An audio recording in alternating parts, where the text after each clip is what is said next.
मोटू। तो प्यारे बच्चों, ये है आपका अध्याय 8, एक बहुत ही प्यारा सा चैप्टर और बहुत ही बढ़िया डिक्टो प्रश्न आते हैं। इसका नाम है मानव कल्याण में सूझ जीव, और हर बार बोर्ड एग्जाम में भर भर के क्वेश्चन यहां से भी आते हैं। ठीक है, ठीक है, हर बार क्वेश्चन भर भर के यहीं से आते हैं।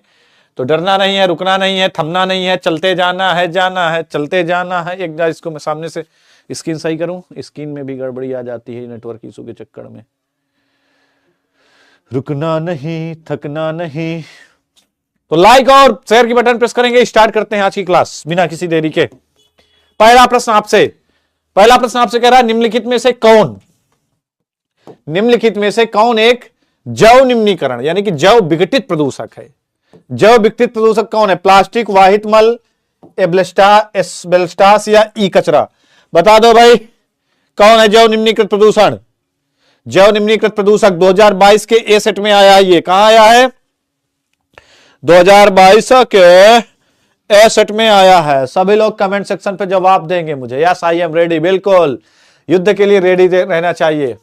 ठीक है, युद्ध के लिए हमेशा तैयार रहना चाहिए। यही तो युद्ध ही तो वीर का प्रमाण है, जो लड़ सका वही तो एक महान है। मौत अंत है नहीं तो मौत से भी क्यों डरे, ये जाके आसमां में तुम दहाड़ दो। जिस कवि की कल्पना में जिंदगी हो प्रेम गीत, उस कवि को आज तुम नकार दो। बहुत अच्छे सभी लोग ऑप्शन देंगे कमेंट सेक्शन में। देख रहा हूं कमेंट सेक्शन में सब लोग इसका सही जवाब देंगे। और तब तक लाइक शेयर करेंगे। एक बार फिर से सेना को जगाएंगे, आह्वान करेंगे कि युद्ध के समय हमें छापामार युद्ध भी करना होता है रात्रि में। और रात जाएगी, रात्रि गमिष्यति भविष्यति भू सुप्रभाता, फिर से सुनहरा सवेरा होगा, टेंशन मत लेना।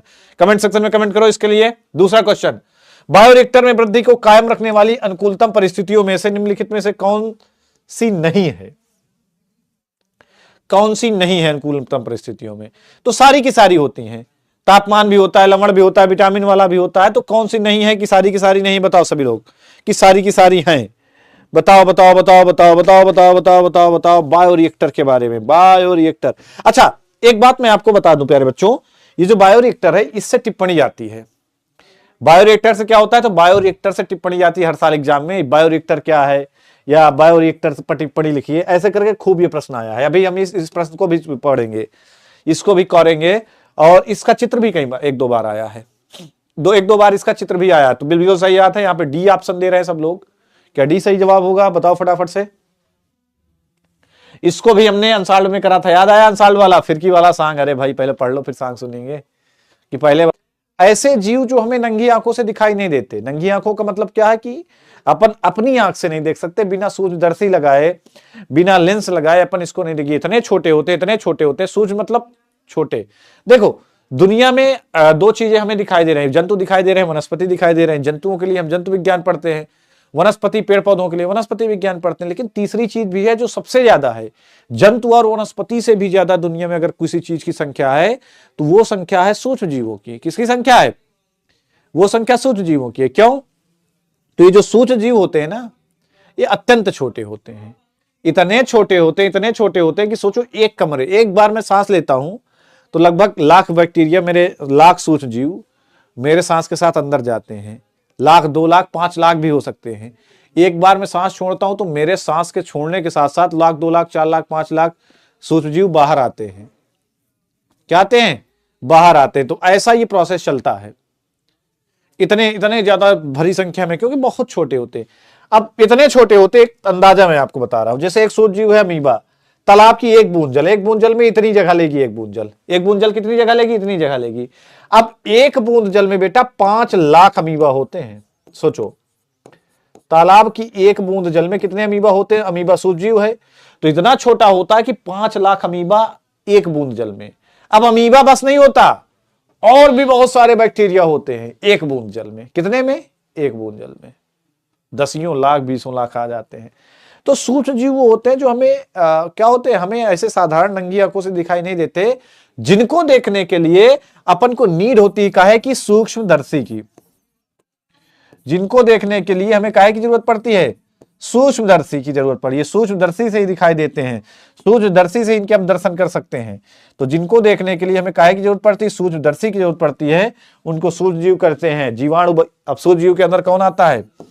बहुत सारे जीवाणु आते हैं, बहुत सारे विषाणु आते हैं, बहुत सारे कवक भी है, कवक है, माइक्रोप्लाज्मा है ना, माइक्रोप्लाज्मा है, ये सारी चीजें, ये सब क्या है गाइस, ये सब है सूक्ष्म जीव। क्या है? सूक्ष्म जीव। एक बार शेयर करो, लाइक शेयर करो बेटा। क्वेश्चन, वाहित मल क्या है? वाहित मल क्या है? 2024 के एसेट में आया वाहित मल। तो बेटा वाहित मल का मतलब क्या है? वाहित मल को अगर हम तोड़ें तो दो चीजें निकलेंगी, जल प्लस मल। जब जल और मल दोनों मिला दिया जाता है तो उससे एक टर्म निकल के आता है, जिस टर्म का नाम होता है वाहित मल। ठीक है, जिस टर्म का नाम है वाहित मल। जल प्लस मल को जोड़ोगे तो बनेगा वाहित मल। कैसे?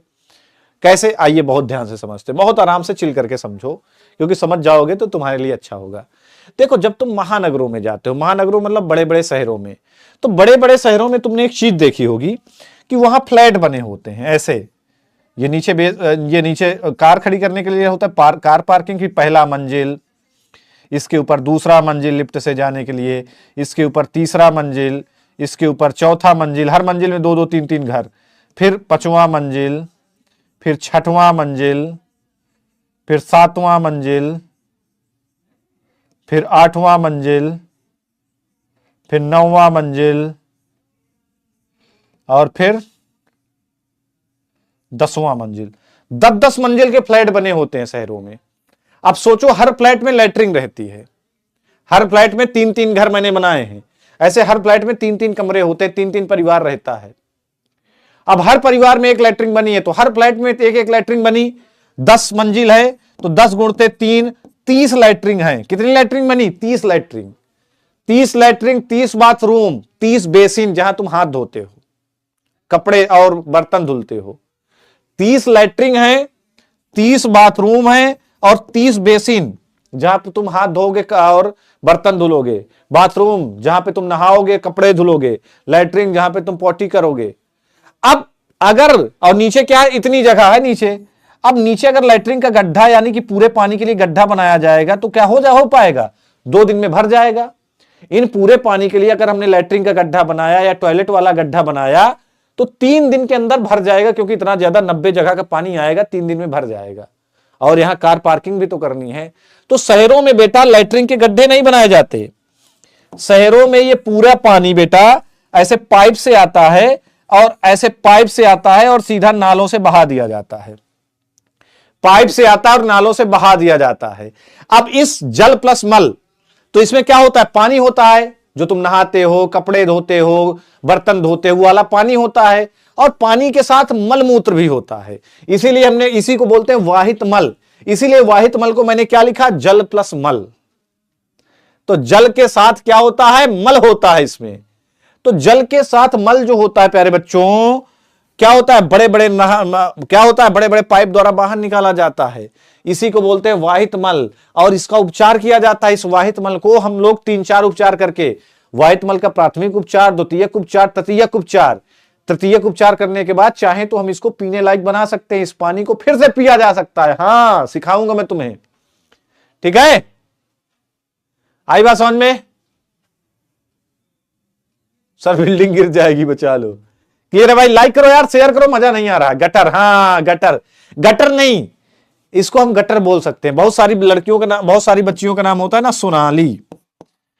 सोनाली चिढ़ना नहीं, जो भी सोनाली हो। एक लड़की ने कहा मुझे मेरा नाम सोनाली है। मैं कहा 100 नाली, 1-2 नाली, मतलब 1-2 नाली, 100 नाली मिल जाएंगी तो गटर बन जाएगा। तो 100 नाली मतलब ये क्या है? 100 नाली है, यानी कि गटर है, गटर है।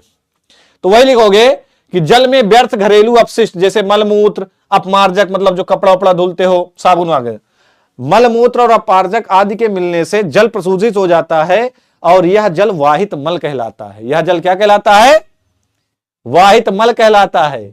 ठीक है, यह जल क्या कहलाता है? वाहित मल कहलाता है। इस वाहित मल को जल स्रोतों जैसे नदी में, झील में, तालाब में अगर हम छोड़ देंगे तो इसमें जल कम है, मल ज्यादा है। तो नदी, तालाब, झरना गंदे हो जाएंगे, वहां के जीव मर जाएंगे। जैसे ये पानी पिएंगे ऐसे उनका मन खराब होगा, बेचारे सांस नहीं आएगी, मर जाएंगे जलीय जंतु। अब जलीय जंतु जब मर जाएंगे तो और प्रदूषण हो जाएगा। क्यों प्रदूषण हो जाएगा? क्योंकि वो मर गए, वो भी सड़ गए। तो इस जल को अगर हम इस वाहित मल को